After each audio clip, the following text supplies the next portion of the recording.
ලී කුට්ටියක් ගන්නවා. ලී කුට්ටිය අරන් මොකද කරන්නේ? පොළොවෙන් තියනවා.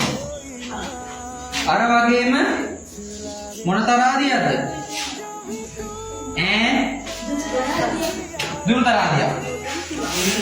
නිව්ටන් තුලාව ගන්න නම නිව්ටන් තුලාව. නිව්ටන් තුලාවක් කියලා මෙන්න මෙහෙන් අදිනවා. කාටද අදින්නේ කියන්නේ? පැතුම්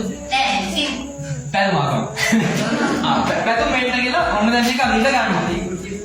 හරිද? දැන් මොන පැතුම් මෙන්න කට්ටයක්. පැතුම් මොකද කරන්නේ? මේ ලී කුට්ටිය කලින් අරන් ගිහිල්ලා ඔය පැත්තේ රොඩු බාස්කට් දීලා හොඳට මේ ලී කුට්ටිය යට මුහුණක තියෙන්නේ. ඒක හොඳට ගාගෙන ඉන්න. ඒක හොඳට මැදගෙන ඉන්න. හොඳට සීඳු වෙන්න. හරිද?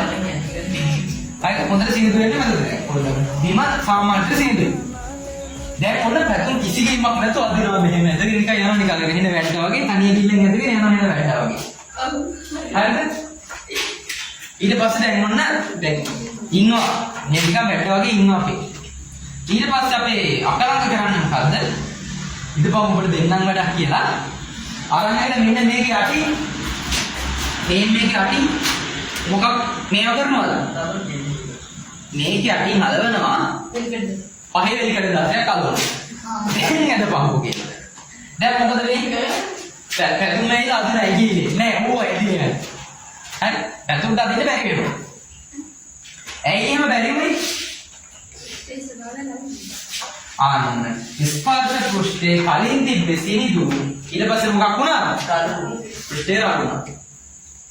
එතකොට පෘෂ්ඨේ රළු වුණොත් එහෙම වැඩිපුර ඝර්ෂණ බලයක් විතර මොනවා වෙනවද? ක්‍රියාත්මක වෙනවා. නේ පෘෂ්ඨේ රළු වුණොත් ක්‍රියාත්මක ඝර්ෂණ බලය වැඩි වෙනවා.